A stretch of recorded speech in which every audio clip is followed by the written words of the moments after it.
Om Namo Bhagavate Vasudevaya. Om Namo Bhagavate Vasudevaya.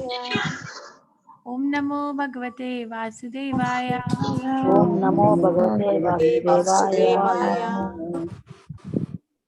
Okay, so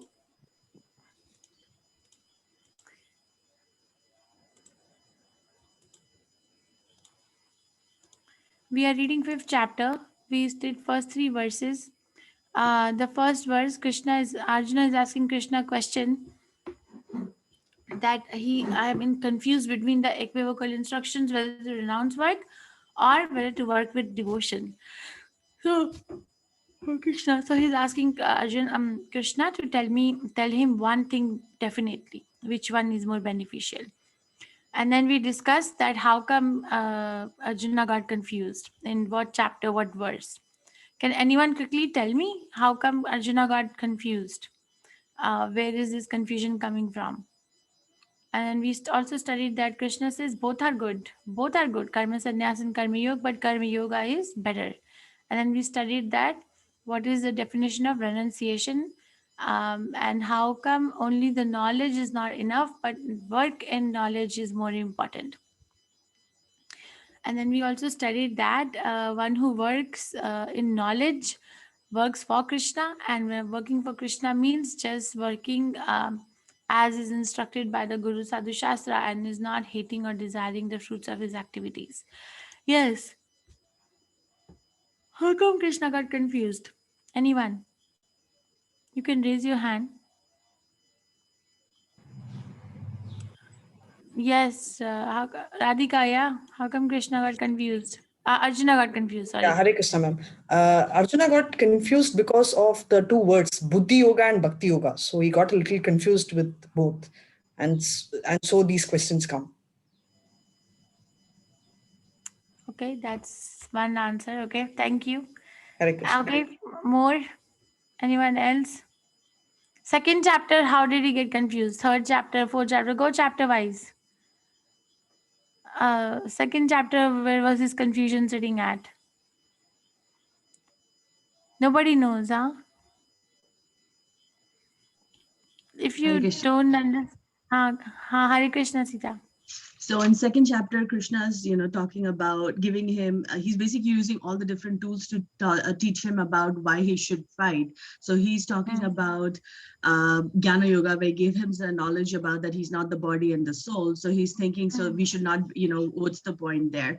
And I think in third chapter, he's talking about, when he's talking about karma, there's a difference between karma sannyas and karma yoga. So he gets confused there too. And I think it was in fourth chapter. Or fourth chapter is also, I'm trying to think. Help your classmate. Everyone. Help your classmate. Fourth chapter. Oh, actually, if I remember correctly, so it goes in sequence, I think, because he also talks about devotional service. But devotional service just doesn't mean there is no activity. There is work involved in a devotional activity, and it should not be just dry mental speculation. We talk about, I think chapter 2, as I said, it talks about the knowledge. So he's thinking that there's no work involved. It's just knowledge. We should just, there's no work involved. It also talks about, I think in chapter 2 itself, he talks about the soul getting entangled with fruitive activities. Sorry. And then when he's talking about getting entangled in fruitive activities, he's also trying to talk about, right after that, Krishna also gives solutions to talk about how to get rid of that entanglement by doing devotional service. So he's giving all different knowledge, and then he's also talking about it. And I think it also talks about a person not in knowledge, not having duty, like King Janaka, like people who are at that particular level where they have the self-realization. There's no work involved for them, but they do work so that they're setting up a role model for people. Okay, thank you, Sita. Okay, so thank you so much. Somewhat covered.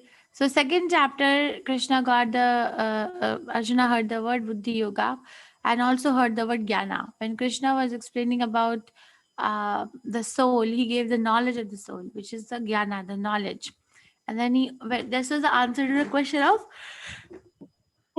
sorry, that I'm not going to fight because of compassion, because my family is the object of my compassion, right? So Krishna gave knowledge about the soul.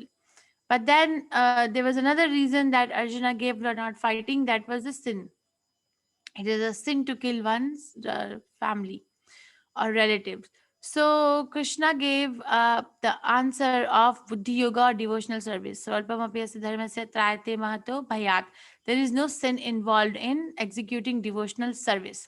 So when the word service is used, it means it's a activity. So first he got knowledge, then he got service. So first confusion in chapter 1 comes from there. Third chapter, verse 17 and 18. Krishna explains that a person who is in knowledge has nothing to do. So person situated on platform of knowledge no longer has any duties to perform. So Arjuna thinks that a person in knowledge has no activity to do. Fourth chapter, verse 34 and verse 42 are the confusion. You are all sitting in advanced class. You're not coming only to listen. You need to be able to answer. Otherwise, we have to wrap up these classes. I'm honestly saying we have this is the only Bhagavad Gita group detail I'm running. But if we wrap up this class, then I will request you to merge to go to the more regular classes conducted by more senior devotees, because you're not answering.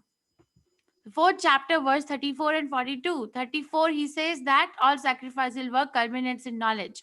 But in the 42nd verse, he says, get up and fight, being situated on the perfect knowledge. So he's confused whether he should be renounced because he's in knowledge, he should be situated in knowledge, or he should work.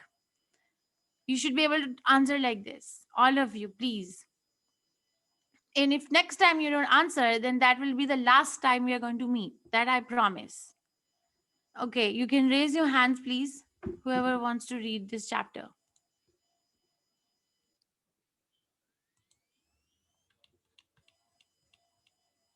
Nobody wants to read the chapter?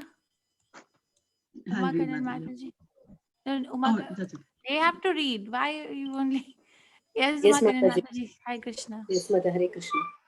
Sankhya-yogo पृथक् प्रवादन्ति न पण्डिताः एकम् अपि अस्थित सम्यक् उभयोर्विन्दते फलम्.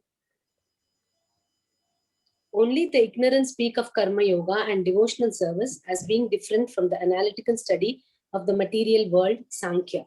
Those who are actually learned say that he who applies himself well to one of these paths achieves the results of both.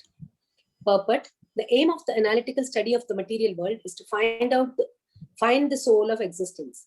The soul of the material world is Vishnu, or the super soul. Devotional service to the Lord entails service to the super soul. One process is to find the root of the tree, and the next to water the root. The real student of Sankhya philosophy finds the root of the material world, Vishnu, and then, in perfect knowledge, engages himself in the service of the Lord. Therefore, in essence, there is no difference between the two because the aim of both is Vishnu. Those who do not know the ultimate end say that the purposes of Sankhya and Karma Yoga are not the same, but one who is learned knows the unifying aim in these different processes. Yeah, thank Shall you, I continue, Mataji. Mataji? No, Mataji. Okay. Thank you. Hi, Krishna. Thank So here Krishna is saying that he said, right, both are good, but of the two, karma yoga is better. And then we discussed that karma yoga means that being situated on a platform where we work for Krishna. Doesn't matter whether I like, whether I desire the fruit or don't desire the fruit of his activity, but I'm renounced because my liking and disliking is towards Krishna. I like if it is connected to my Krishna consciousness. I dislike if it is not connected to my Krishna consciousness. So that's called as Vivasatmika Buddhi. Like Vivasatmika Buddhi means that one-minded, single-minded intelligence, single-minded attention. It's not chopped off. It's not Bahushakahi and Antasa. It's not like I want to do this also, that also, and that also. No. Everything is just for Krishna. So liking and disliking have not to be given up, but they have to be doubted towards Krishna's work or work for Krishna. Now, some people work for Krishna. They are like that. That's devotional service. And some people like to do the analytical study. That's called Sankhya. Like Sankhya means analysis. So Krishna is explaining that both are if both are aimed towards me, then they both are in bhakti yoga.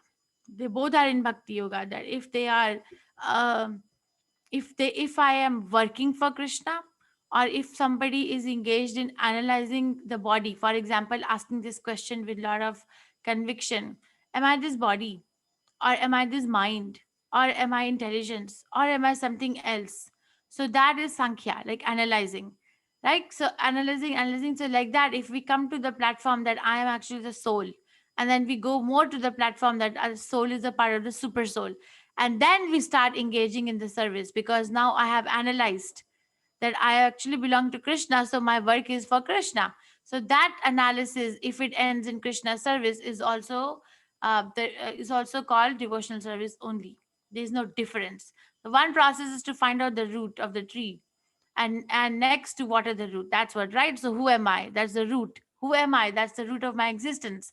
And if I come to the platform that I'm the soul, then I water the root. Water the root, by I will find out that soul is coming from Krishna, that super soul, and then super soul, I have to work for super soul. The real student of Sankhya finds out the root of the material world, Vishnu, and then in perfect knowledge engages himself in the service of the Lord. That is the Sankhya given by Kapila Muni. There is an atheist Kapila that Prabhupada talks about. I don't know, I didn't explore that, but Prabhupada talks about. We don't talk about atheist Kapila, but this Kapila Muni, the son of Devahuti, who gives this Sankhya philosophy in third canto Srimad Bhagavatam, and one must read it. 26th chapter, 27th chapter, and 28th chapter of third canto Srimad Bhagavatam, if you want to go. Okay, but if I say, okay, no, Sankhya means that I am soul, and then soul means that I have no form. Soul and super soul are same, then that becomes like a la la land. Like again, we are getting lost. Okay, so Krishna continues to describe the glories of the devotional service. Vidisha Mataji, please go ahead. Yat Sankhya Yes, Mataji. Hare Krishna, Mataji. Hare Krishna. Yet Sankhya prapyate sthanam tad yoge api gamyate ekam sakhyam cha yogam cha yah pashyati sa pashyati. Translation: one who knows that the position reached by means of renunciation can also be attained by works in devotional service, and who therefore sees that the path of works and the path of renunciation are one, sees things as they are. Purport: the real purpose of philosophical research is to find the ultimate goal of life. Since the ultimate goal of life is self-realization, there is no difference between the conclusions reached by the two processes. By Sankhya philosophical research, one comes to the conclusion that a living entity is not a part and parcel of the material world, but of the Supreme Spirit whole. Consequently, the spirit soul has nothing to do with the material world. His actions must be in some relation with the Supreme. When he acts in Krishna consciousness, he is actually in his constitutional position. In the first process of Sankhya, one has to become detached from matter.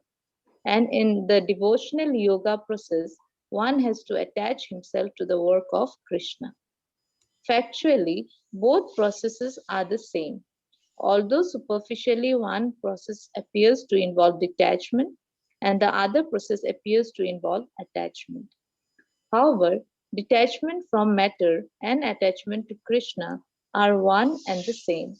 One who can see these things as sees things as they are. Hare Krishna, Mataji. Thank you, Mataji.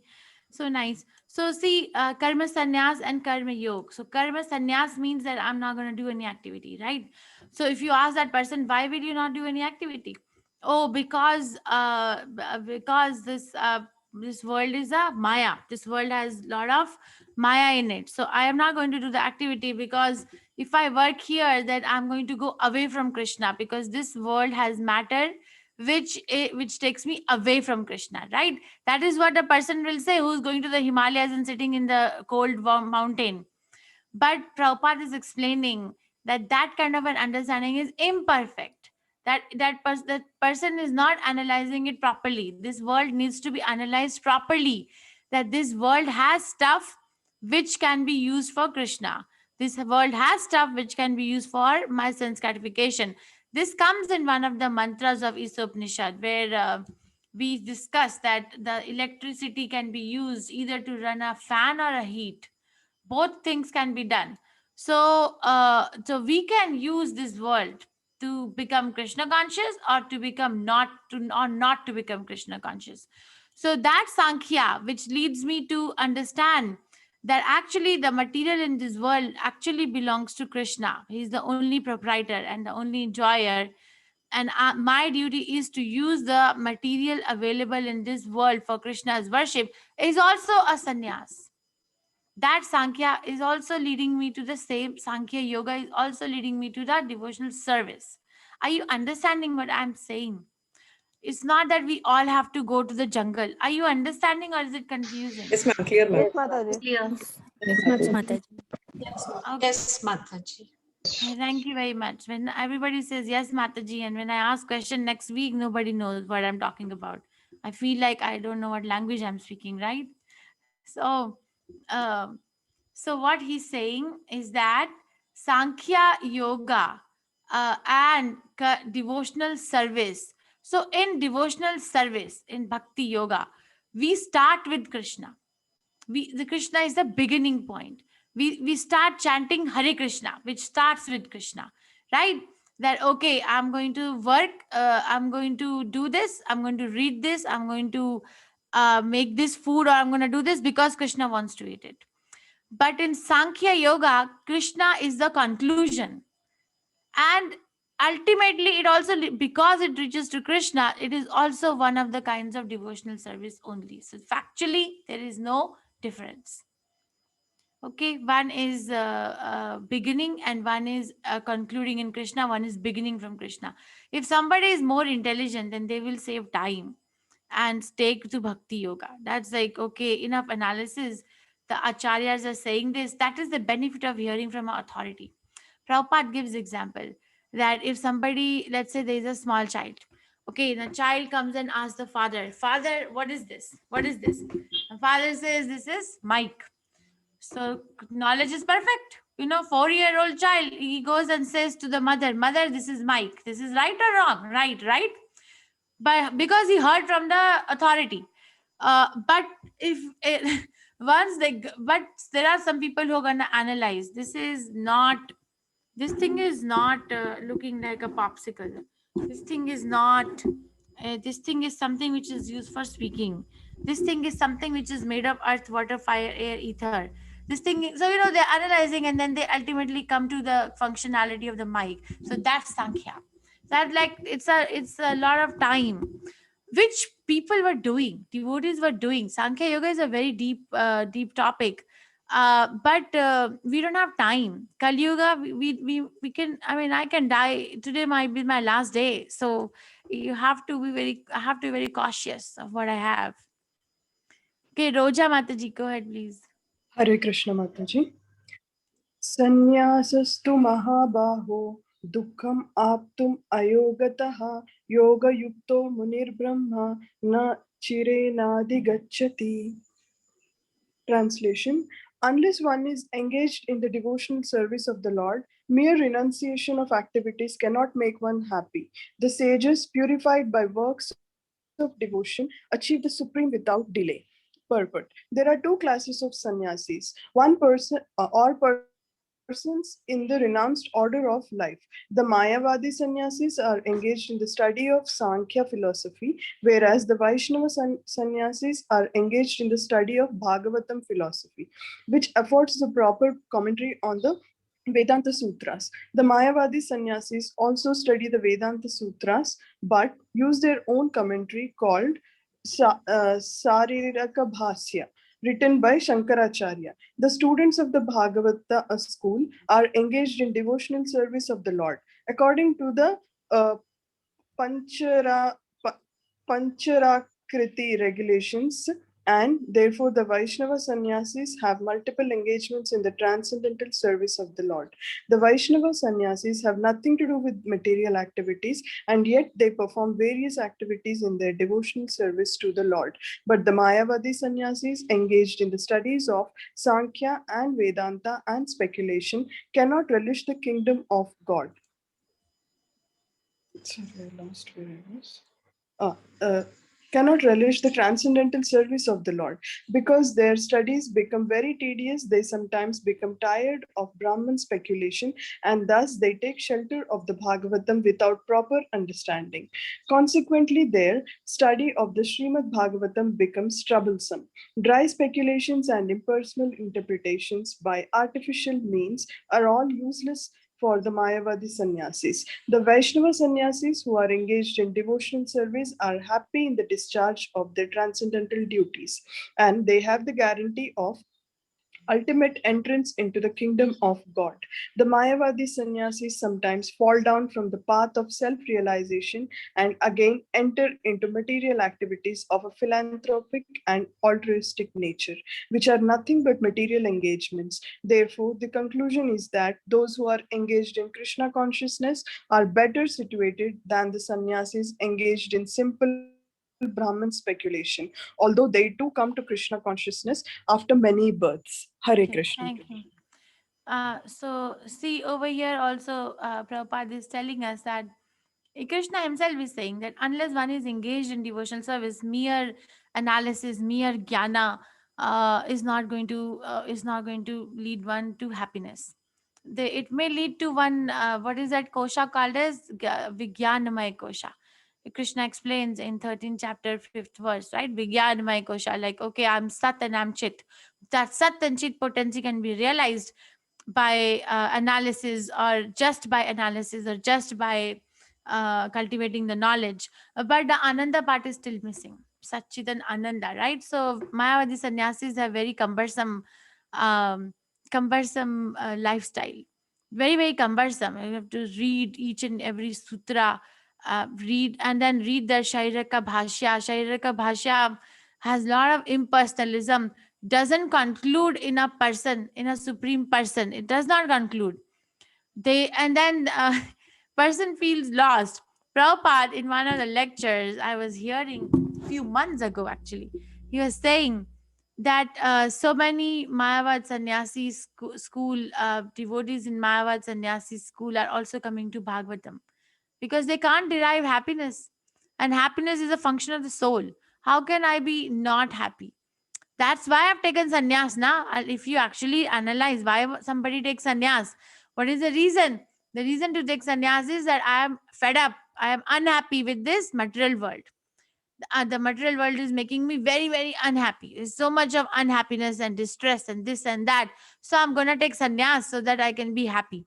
But then they try to gain happiness by studying this Mayavad Bhashya, Shariraka Bhashya, but then they don't get happy.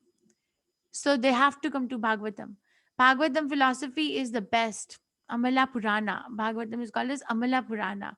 Is the best. Prabhupada was every day I'm hearing him. He's saying that one must read Bhagavatam every day. One must. If I don't read Bhagavatam, I cannot be happy. It's not possible. Because you see, without knowledge, I cannot be situated in Krishna consciousness. There is got to be something that is going to distract me. If I am not reading Bhagavatam every day of my life, then I am definitely distracted to something in this world. There's definitely something that's going on, because Bhagavatam is so powerful that it actually can detach. You know how an octopus is? You know the octopus, right? The octopus, the marine animal, how it has its tentacles, 8 tentacles it has, and how it like attaches itself to the bottom of the ocean, and it attaches itself in different directions.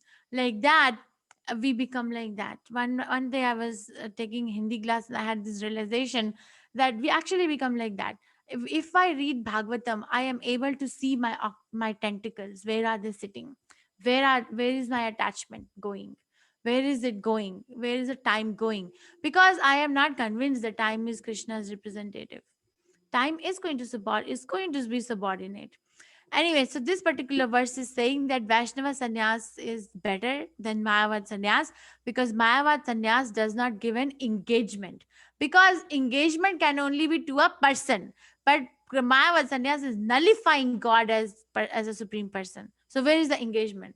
You have to sit in a particular posture and go on reading or reciting or learn how to chant the mantras, but there is no engagement. But in Vaishnava sannyas, Vaishnava philosophy, we are working from morning to night. We are working. Even sleep is a work, so that we get refreshed and get up and work for Krishna once again. Right?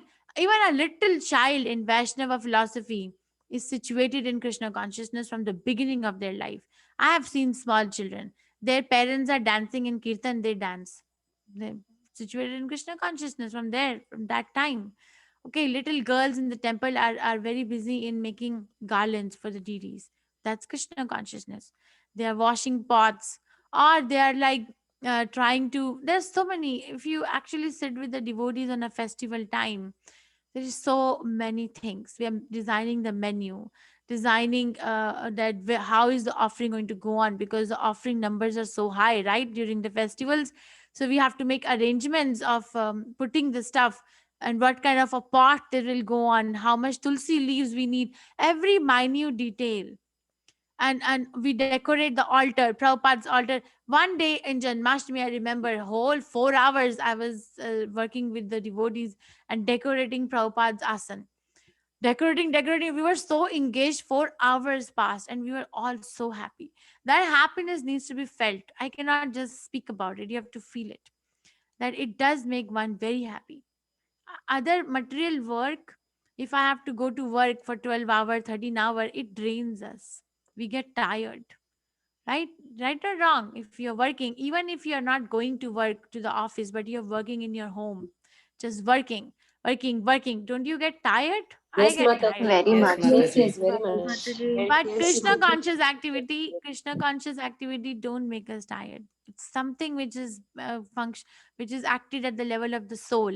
Unless and until one has experienced it, one cannot say situated. One will become tired of Krishna consciousness only if they have not tasted that yet. Okay, only then it becomes a burden. Oh, I had better things to do in life than to cultivate Krishna consciousness. And that is a sign that that person is a new devotee and has not tasted this nectar yet. Vibha, I'm trying to request you to unmute to read. I don't know if she's there. Hare Krishna Mataji, can you hear me? Yes, you are muted. Yes, Mataji. Yoga yukto vishuddhatma vijitatma jitendriyah sarva bhutatma kurvan api na lipyate. Translation: one who works in devotion, who is a pure soul, and who controls his mind and senses is dear to everyone, and everyone is dear to him. Though always working, such a man is never entangled. Purport: one who is on the path of liberation by Krishna consciousness is very dear to every living being, and every living being is dear to him. This is due to his Krishna consciousness. Such a person cannot think of any living being as separate from Krishna. Just as the leaves and branches of a tree are not separate from the tree, he knows very well that by pouring water on the root of the tree, the water will be distributed to all the leaves and branches, or by supplying food to the stomach, the energy is automatically distributed throughout the body. Because one who works in Krishna consciousness is servant to all, he is very dear to everyone. And because everyone is satisfied by his work, he is pure in consciousness. Because he is pure in control, his senses are also controlled. Because his mind is always fixed on Krishna, there is no chance of his being deviated from Krishna, nor is there a chance that he will engage his senses in matters other than the service of the Lord. He does not like to hear except topics relating to Krishna. He does not like to eat anything which is not offered to Krishna, and he does not wish to go anywhere if Krishna is not involved. Therefore, his senses are controlled. A man of controlled senses cannot be offensive to anyone. One may ask, why then was Arjuna offensive in battle to others? Wasn't he in Krishna consciousness? Arjuna was only superficially offensive because, as has already been explained in the second chapter, all the assembled persons on the battlefield would continue to live individually as the soul cannot be slain. So, spiritually, no one was killed on the battlefield of Kurukshetra.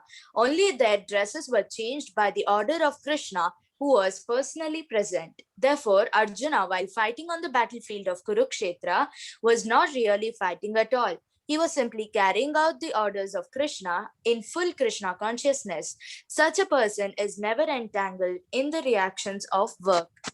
Very nice. Thank you very much. See, this is a secret. It's a secret that how come Krishna consciousness is called as akarma, that there is no reaction, because whatever we do in this world has a reaction. Newton's law is also there. No, every activity has a equal and opposite reaction. Every action has equal and opposite reaction. I think that's the law. So Newton gave this law because he was not situated in Krishna consciousness. But there are activities, not every. There are activities which have no equal or opposite reaction. It's just action. And that is called a karma. And that is when we work for Krishna. We work for Krishna, then Krishna takes us under his shelter. Done. It's done. We are not going to get any other material body. Bhagavad Gita, karma is defined in Bhagavad Gita as activity which leads to another material body. That's karma. It could be a bad karma or bad karma that may lead to that may give me a better body or a inferior body than what I have right now.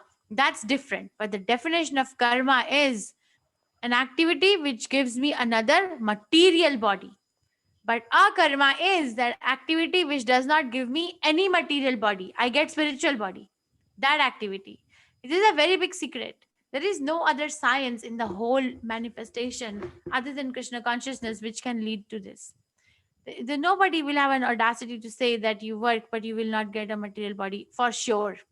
See, over here, always working, such a man is never entangled. So that is the benefit of working for Krishna, that I actually get back to my constitutional position. You see, this conditioned soul has, Krishna knows this, that conditioned soul has this tendency that the conditioned soul looks for its benefits wherever it goes. What is the benefit that is there for me to do this activity? Right? That's how a conditioned soul thinks. If there is no benefit, then they will not do. Like, for example, if I'm signing a new job, don't we look at the benefit package? What is the benefit? What are the different benefits attached to it? Or if I have to relocate from one place to another, don't I look at what are the benefits? Don't we do that analysis? Or if I Yes, Mata. Yes, Yes, Mataji. we all do that, Yes, Mataji. because Baddha Jeev has this. Thank you. We all do that because a Baddha Jeev, a soul which is entangled, encaged in the material body, in the material world, has this thought process that what is my benefit? We don't think what is Krishna's benefit, how Krishna will be benefited. And Krishna is working with that psychology and saying that you have an eternal benefit because you will never become entangled. You work for Krishna. So karma sannyas or karma yoga vishishyate. Activity in Krishna consciousness is far better. And activity includes working. And work means we work with everything. Such a person may even be having a family, may even be working in a material world like a mundane person in the office. Prabhupada talks about it. Our acharyas, Bhaktivinoda Thakur, was a magistrate in the British court. He was a magistrate, working. He used to go to work. Okay, so we have Ramananda Rai, who was the governor of Mysore.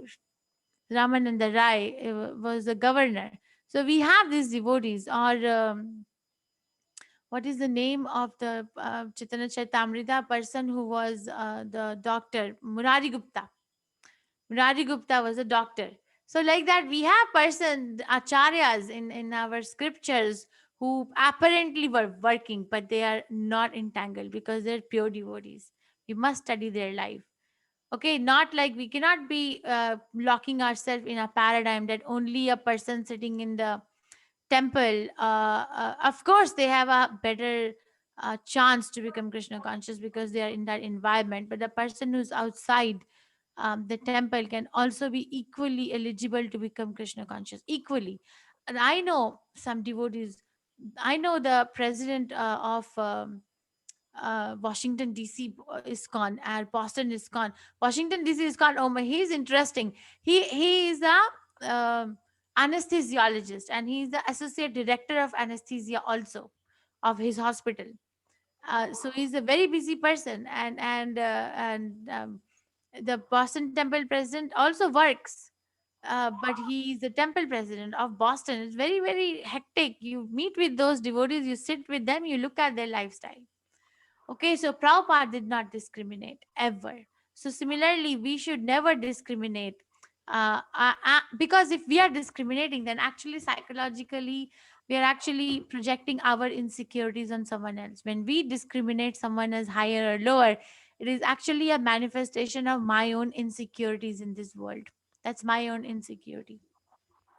Okay, when we look at someone, for example, as a white or black skin, or as a fat person or as a thin person, it is actually the expression of my insecurity, that what am I, and where do I come, which shade do I belong, what is the body caliber of my body. It's nothing about the other person, nothing. It's never about anyone else. It's a very deep science, actually. Okay, Mataji, go ahead. Usha Nandini Mataji.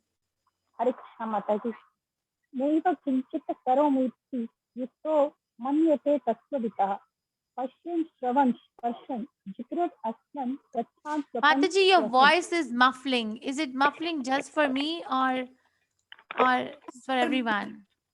Mataji, It is. Yeah. hello. It's not clear, yeah. Uh, go ahead, Mataji. Usha Nandini Mataji, just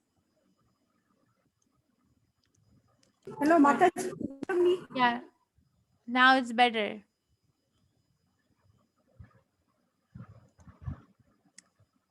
Okay, that now it's better, Mataji. You want to read? Can you hear me now? Hello. Try, Mataji. Try. नैव किंचित करोमीति युक्तो No, मन्यते Mataji. Please check your audio setting. Please check and come back. Sneha Joshi Mataji.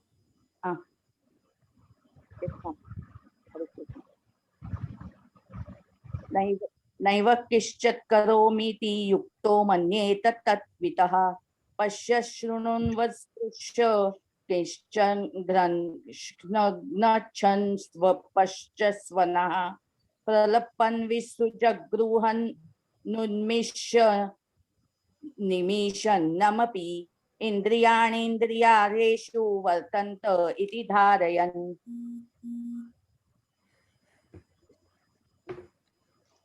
Purport: a person in Krishna consciousness is pure in his existence, and consequently he has nothing to do with any work which depends upon five immediate and remote causes: the doer, the work, the situation. Mataji, you have to read the translation first, please.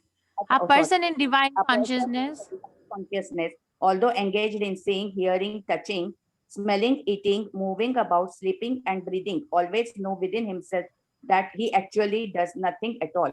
Because while speaking, evacuating, receiving, opening, or closing his eyes, he always knows that only the material senses are engaged with their objects and that he is aloof from them. Purport: a person in Krishna consciousness is pure in his existence, and consequently he has nothing to do with any work which depends upon five immediate and remote causes: the doer, the work, the situation, the endeavor, and fortune. This is because he is engaged in the loving transcendental service of Krishna. Although he appears to be acting with his body and senses, he is always conscious of his actual position, which is spiritual engagement.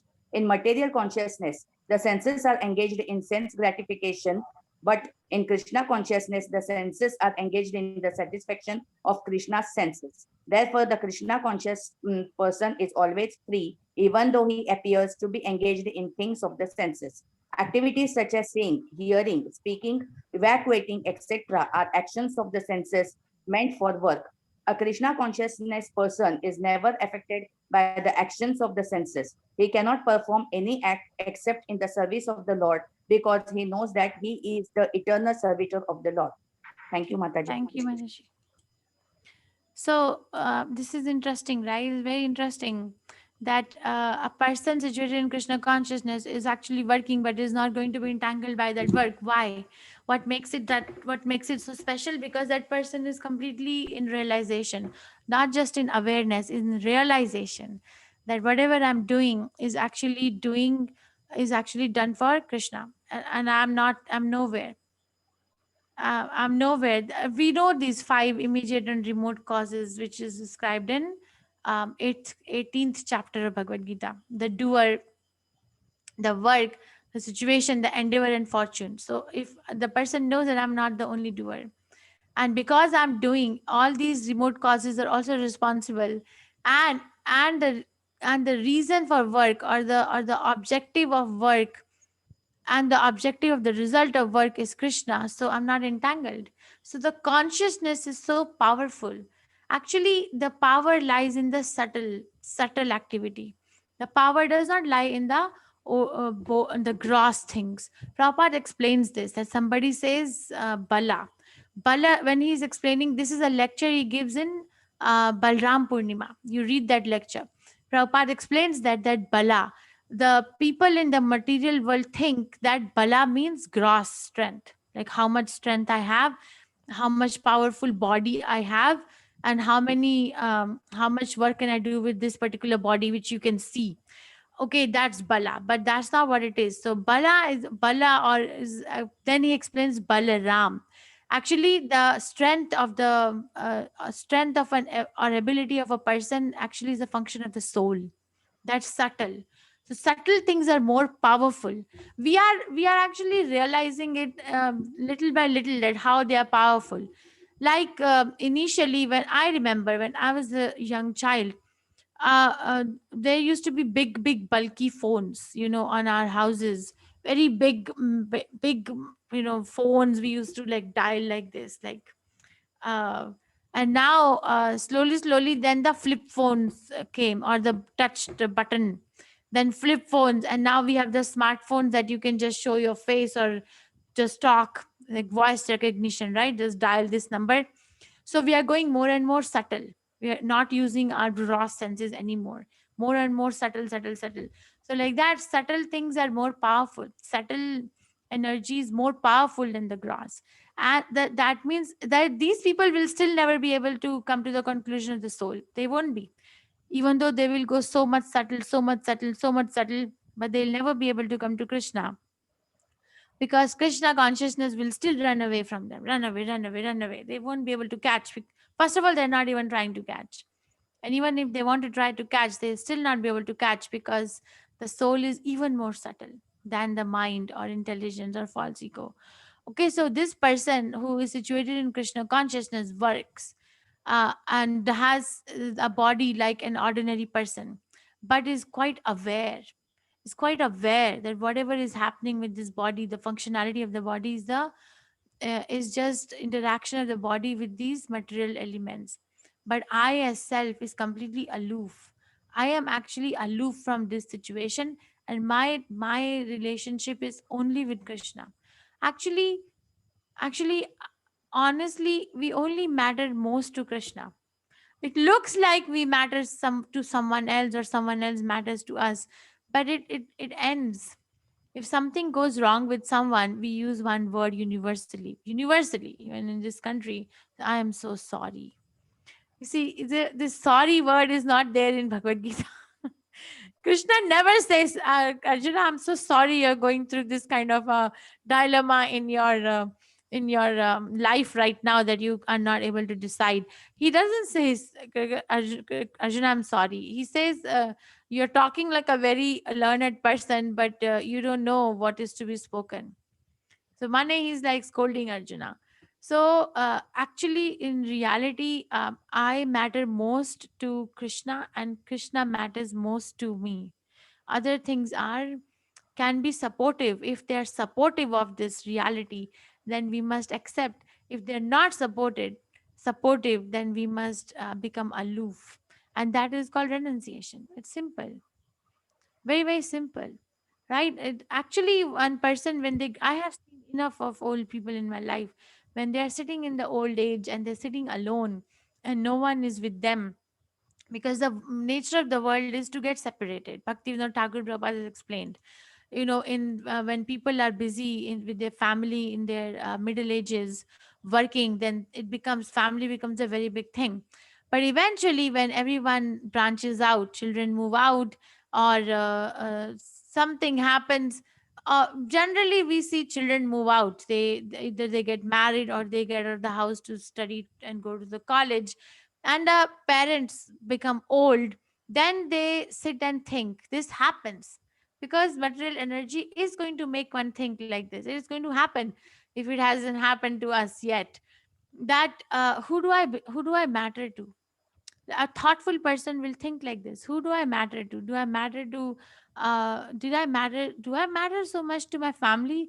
Because if I did, then where are they?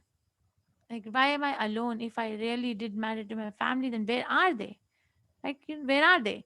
We couldn't find them. So like that, a thoughtful person will come to Krishna, and a person who's not in Krishna consciousness will become frustrated and depressed and repressed. Okay, so start thinking about it right now, that actually and that makes us completely happy, because Krishna never leaves me. Other things are going to leave me sooner or later. It is going to, even my own body will leave me, but Krishna doesn't leave. That's a reality. Sushmita Mataji, go ahead. Brahmani, this will be the last verse. Hare Krishna.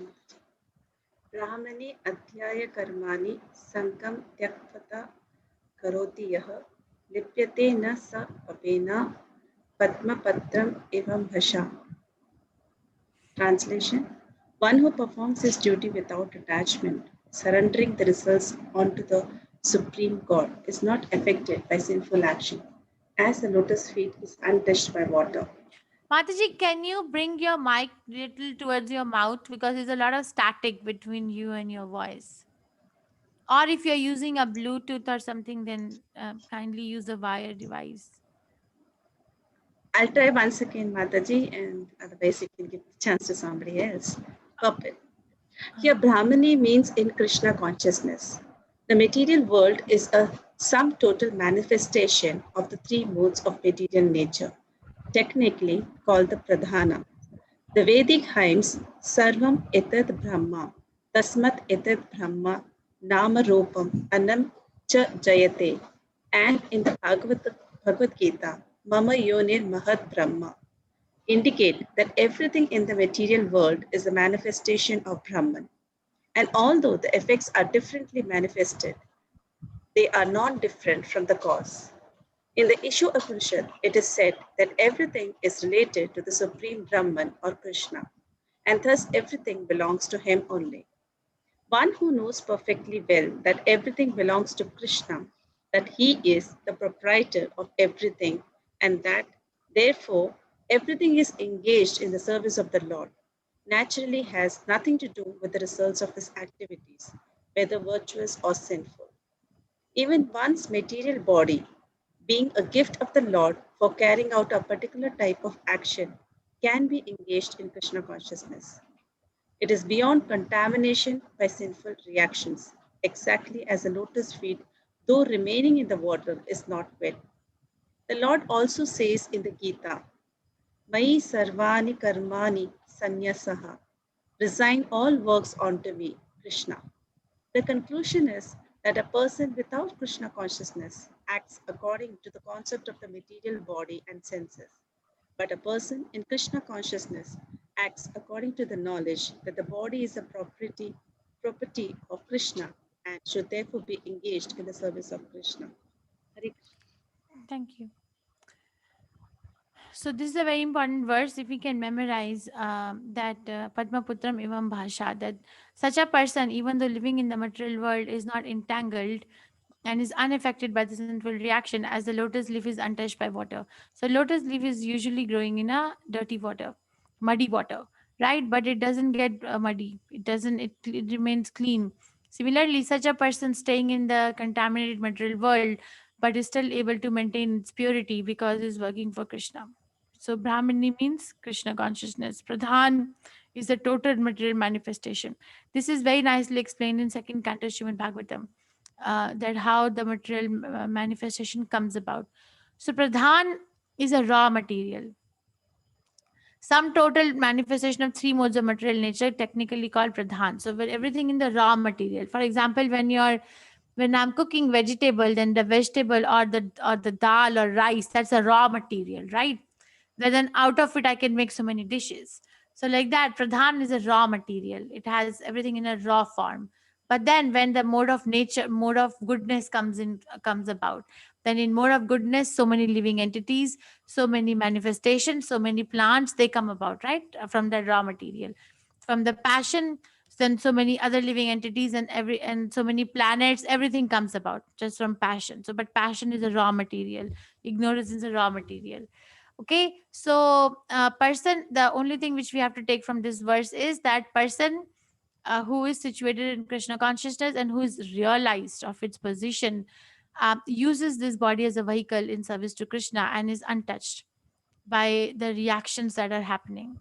Because the mind is completely absorbed in Krishna, so there is no question of thinking anything other than Krishna consciousness. There is actually no question. The Krishna becomes the subject matter of the thought. Mind has three functions: thinking, feeling, and willing. According to Srimad Bhagavatam, thinking, feeling, willing are the three functions of the mind. So, and thinking is first. So, when the thought is in alignment with Krishna, then feeling and willing all follow, and then the body has action. So, thinking, feeling, willing, and then activity or action is the fourth element of the material existence. So, action is also for Krishna. This is Sankhya. So such a person is not entangled. We get entangled because we think our subject for thinking is something other than Krishna. So we think something other than Krishna, then we feel, and then we will, and then we act, and then we get entangled. Okay, it's very easy. Same activity. So what did we study today? First of all, we studied that, we revised that where is Arjuna's question coming from, that karma sannyas and karma yoga. And we revised that karma yoga means that engaging everything in the material world in service to Krishna. And then we studied that if a karma sannyasi is leaving the material world because their analysis of the material world shows that this is a place full of Maya and I'm going to go away from Krishna, then that's not correct. That's not correct, because real Sankhya Yoga actually leads to Krishna. There is nothing other than Krishna. A non-devotee says, "Where is Krishna? Show me God." Right? And a devotee says, "Where you don't see God? Where is it? Where is the place that you don't see God?" Even in your own heart, there is God. Like inside your own body. You want to see it outside, is right inside. Okay, right there with each one of us personally. Personal company is given, but we are looking outside. Mm-mm. So the path of Sankhya Yoga and devotional service are both the same. One is a more direct process. Devotional service is more direct. Sankhya Yoga is more analytical. But if it concludes in devotional service to Krishna, then that is also taken. That's fine. And we discussed. I said that Sankhya, we don't have that much time. So the more intelligent person will directly take to Krishna consciousness and save time. Directly hear the authority and they say do like this, then you do like this, and that's it. And I gave example of a 4-year-old, Prabhupada's example, asking the father, what is this mic? Perfect knowledge. You can't say the knowledge is imperfect, it's perfect, right? But Sankhya philosophy, they will analyze what is this. So Mayavad sannyasis are situated in that Sankhya Yoga, but they still are never able to come to the person Krishna because they're not engaged in Krishna consciousness. Engagement is needed. I need to do something. I need to do something for Krishna on day-to-day basis, on minute-to-minute basis. If I am not, then I'm not going to. Then my conviction in Krishna consciousness is not backed by the intelligence. And if it is not backed by intelligence, that conviction is still very dangly. It's not perfect. Okay, and then we studied that a person who is in Vaishnava sannyas is superior, And such a person, Vaishnava sannyasi, is working. They're not going to the Himachal and sitting and, just doing the whatever, thinking that Jagat Mithya. We're working, but they're not entangled. We're not entangled because we're working for Krishna. So we don't get entangled. We don't, that's why it is called akarma. And then we studied that a person who is in such Krishna consciousness is working in this material world, is moving about, is speaking, is opening and closing its eyes, or or sleeping, or eating, or smelling, but they know, perfectly know that I am still, as a soul, I am still aloof from all these. But a person who is not situated in this consciousness becomes entangled. Very easy, right? It's very easy. And that person, Krishna is giving an analogy of a lotus flower, lotus leaf, which is untouched by water. There it says that the effects are differently manifested, that they are not different from the cause. I don't want to go into it, it's a little deep. Cause and effect philosophy, Krishna talks about it in 13th chapter also. I think it verse number 6 and 7.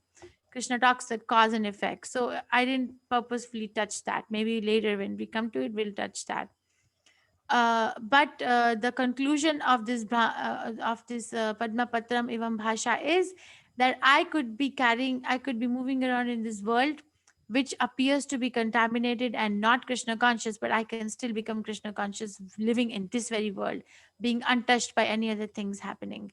It's like when it is raining, and if I'm wearing a very nice raincoat, my clothes will not get wet. Right? If I'm wearing green boots and my body is covered with raincoats, my clothes will not get wet, even though there is so much of downpour.